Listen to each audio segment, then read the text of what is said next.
Hi students, good morning all of you. હવે આપણે shear force અને બેન્ડિંગ મોમેન્ટ જે ચેપ્ટર કાલે જોયું હતું તો એમાં આપણે એસએફ અને બીએમની ડેફિનેશન જોઈ હતી. એસએફ અને બીએમ જે ડાયાગ્રામ આપણે ડ્રો કરીશું તો એમાં કઈ કઈ બાબતોને આપણે ધ્યાનમાં રાખવાનું છે એ બધા વિશે આપણે કાલે માહિતી મેળવી હતી. હવે આપણે આગળ જોઈશું કે એસએફ અને બીએમ ડાયાગ્રામ કઈ રીતે ડ્રો કરી શકાય છે. તો પહેલું અહીંયા આપણને આપેલું છે કે સાઇન કન્વેન્શન્સ, બરાબર. તો કોઈપણ ડાયાગ્રામ આપણે જ્યારે ડ્રો કરતા હોય ત્યારે કઈ જગ્યાએ આપણે પ્લસ રાખવાનું છે, કઈ જગ્યાએ આપણે માઇનસ રાખવાનું છે એ પહેલાં આપણને ખ્યાલ હોવો જરૂરી છે. તો પહેલાં જોઈશું કે એસએફ માટે for simply support and overhanging beam. જ્યારે સિમ્પલી સપોર્ટ બીમ હોય અને ઓવરહેંજિંગ બીમ હોય ત્યારે આપણે કઈ રીતે કઈ જગ્યાએ આપણે પોઝિટિવ આપવાનું છે અને કઈ જગ્યાએ નેગેટિવ આપવાનું છે, કઈ જગ્યાએ કયો ફોર્સ લાગશે એ બધી વસ્તુને આપણે ધ્યાનમાં રાખી અને કઈ ડાયરેક્શન આપવી છે એ આપણે નક્કી કરવાનું છે. તો અહીંયા આપણને ફિગરમાં બતાવેલું છે કે એક બાજુ ફોર્સ ઉપર લાગે છે, બીજી બાજુ નીચે લાગે છે, આ સાઈડ ઉપર લાગે છે અને નીચે લાગે છે. તો આપણે જે એસએફ બતાવેલું છે એ પોઝિટિવ ડાયરેક્શનમાં બતાવેલું છે, પેલી બાજુ જે બતાવેલું છે એ નેગેટિવ ડાયરેક્શનમાં બતાવેલું છે, બરાબર. કેમ કે એક બાજુ સિમ્પલી સપોર્ટેડ બતાવેલું છે અને બીજી બાજુ ઓવરહેંજિંગ બતાવ્યું છે. હવે બીજી પ્રોસેસમાં જોઈશું આપણે કે સેગિંગ પોઝિટિવ બેન્ડિંગ મોમેન્ટ છે અને બીજું હેગિંગ નેગેટિવ બોન્ડિંગ મોમેન્ટ જે છે. ફર્સ્ટ ફિગરમાં આપણે જોયું એ એસએફ ડાયાગ્રામ હતો, જે સેકન્ડ ફિગરમાં બતાવ્યું છે એ બેન્ડિંગ મોમેન્ટ બીએમ ડાયાગ્રામ છે. તો આપણે હવે જોઈશું કે જે ક્લોકવાઇઝ ડાયરેક્શનમાં જે છે એ પોઝિટિવ છે, જે એન્ટી ક્લોકવાઇઝ ડાયરેક્શનમાં મોમેન્ટ કરે છે એ નેગેટિવ છે.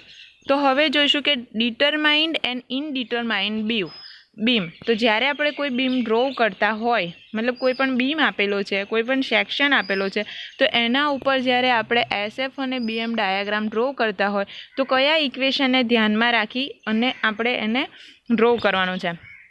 તો બીમના સમતોલન માટે 3 શરતો જરૂરી છે. તો કોઈ પણ બીમ જ્યારે આપણે ડ્રો કરતા હોય તો એની 3 શરતો છે. તો પહેલું છે EH is equal to 0, EV is equal to 0 અને EM ઇઝ ઇક્વલ ટુ 0. મતલબ કે સિગ્મા હોરિઝોન્ટલ 0 આપેલું છે, સિગ્મા વર્ટિકલ 0 આપેલું છે અને સિગ્મા મોમેન્ટ પણ 0 આપેલું છે. બીમનું એનાલિસિસ કરવું એટલે બીમની અજાણી રાશિઓ, મતલબ કે અનનોવન ક્વોન્ટિટીઝ જેવી કે રિએક્શન છે, શિયર ફોર્સ છે, બેન્ડિંગ મોમેન્ટ છે, સ્લોપ છે અને ડિફ્લેક્શન વગેરે શોધવી. તો જ્યારે આપણે કોઈ પણ ડાયાગ્રામ ડ્રો કરતા હોય તો એમાં આટલી વસ્તુને આપણે શોધવાની છે. હવે છે સ્ટ્રેટિકલી ડિટર્મિનેટ બીમ.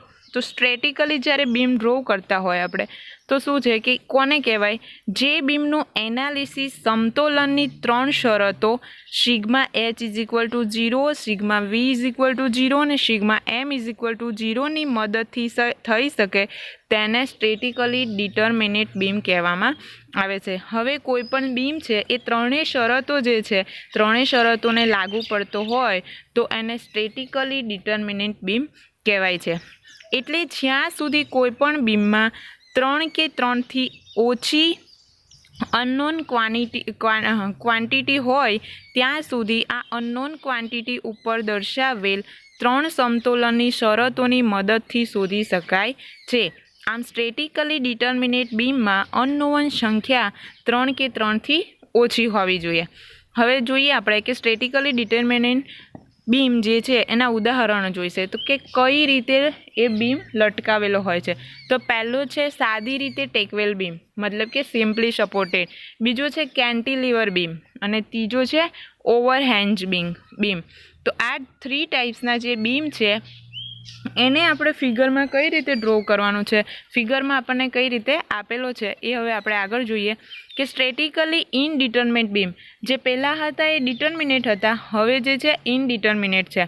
તો ઇનડિટર્મિનેટ બીમ કોને કહેવાય કે જે બીમનું એનાલિસિસ સમતોલન 3 શરતો sigma H is equal to 0, sigma V is equal to 0 અને sigma M is equal to 0ની મદદથી ન થઈ શકે તેને સ્ટેટિકલી ઇનડિટર્મિનેટ બીમ કહેવામાં આવે છે.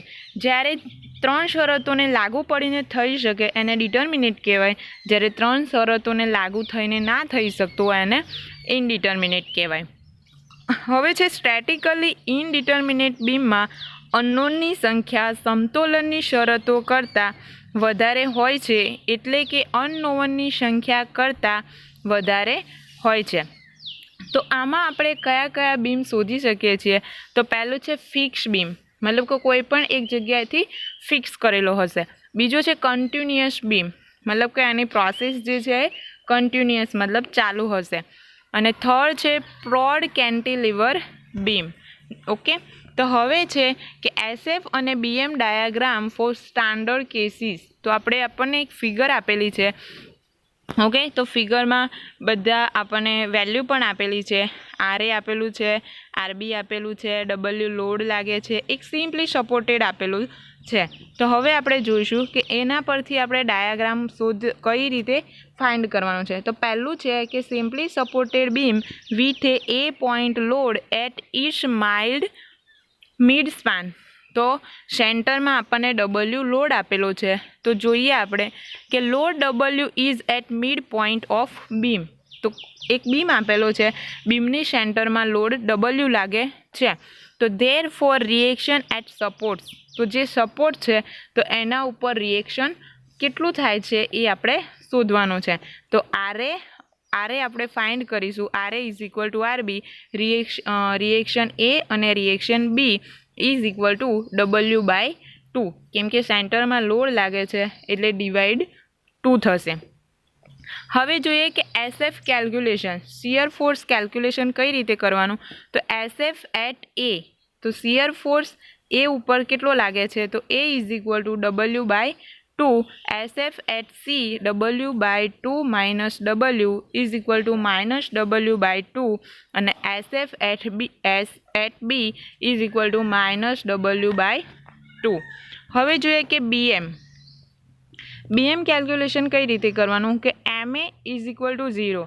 મોમેન્ટ એની જગ્યાએ કેટલી મોમેન્ટ લાગશે? તો 0. Moment B is equal to 0 અને moment C is equal to W/2 into L/2 is equal to WL/4. Sagging beam કયા ટાઈપ્સનો બીમ બતાવેલો છે? તો સેગિંગ ટાઈપ્સનો છે. હવે જોઈએ કે simply supported beam with an eccentric point load. તો કોઈ પણ ઇસેન્ટ્રિક પોઈન્ટ લોડને આપણે ધારી લેવાનો છે કે કયો પોઈન્ટ ઇસેન્ટ્રિક લોડ છે. તો અહીંયા આપણે જોઈશું કે બીમનું રિએક્શન જે છે એ ટેકિંગ મોમેન્ટ A. તો એ ઉપર આપણે બીમનું મોમેન્ટ લેવાનું છે.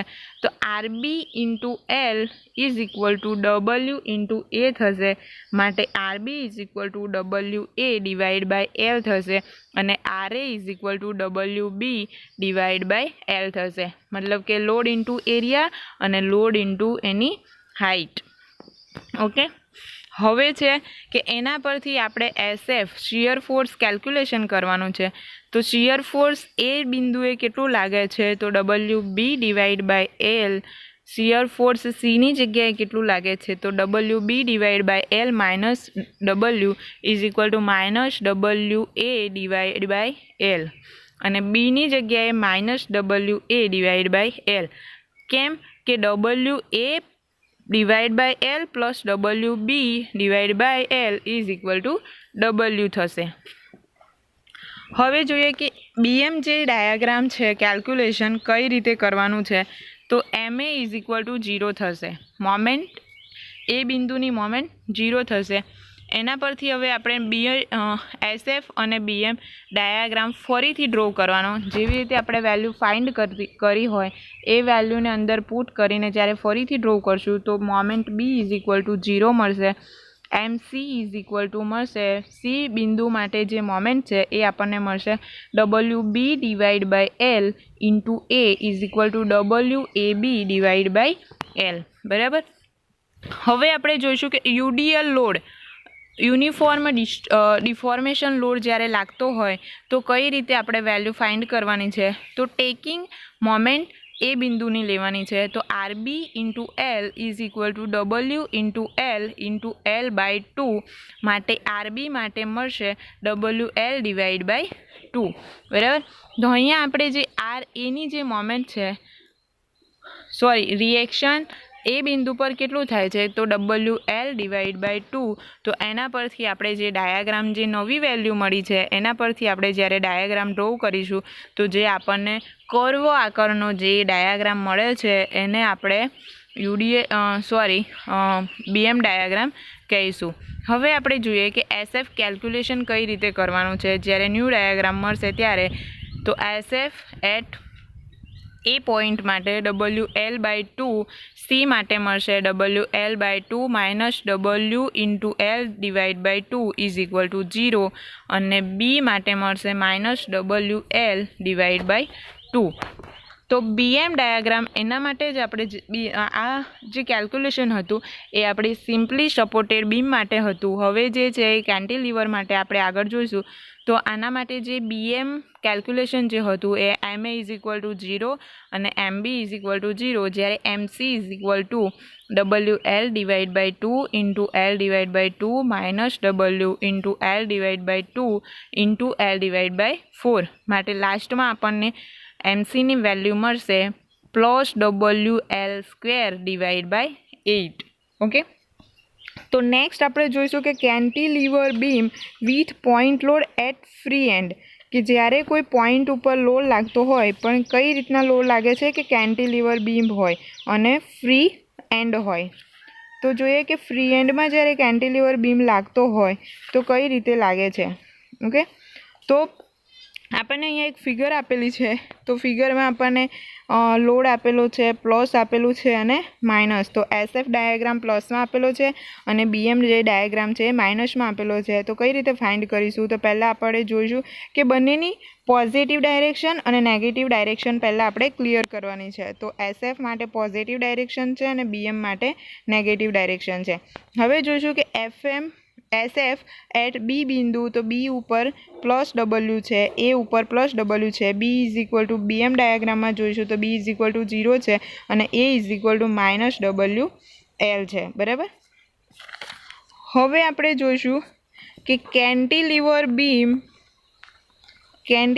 Beam UDL or at entire span. તો કેન્ટિલીવર બીમ આપણને આપેલો હશે અને યુડીએલ ડાયાગ્રામ આપણે એના પરથી ડ્રો કરવાનો છે. તો યુડીએલ માટે આપણે એસએફને બીએમ જોઈશું. તો અહીંયા આપણને SF B is equal to 0 આપેલું છે, A is equal to plus W L આપેલું છે, B is equal to BM માટે 0 આપેલું છે અને A is equal to W એલનો સ્ક્વેર ડિવાઈડ બાય 2 આપેલું છે.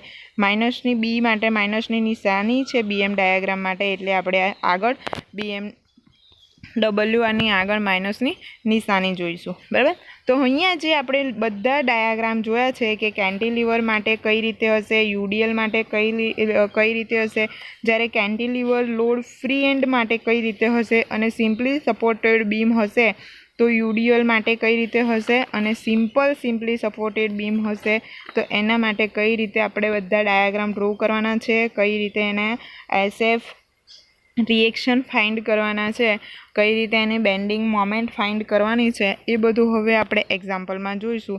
સો લાસ્ટ લેક્ચરમાં આપણે એક્ઝામ્પલ જોઈશું. So thank you so much.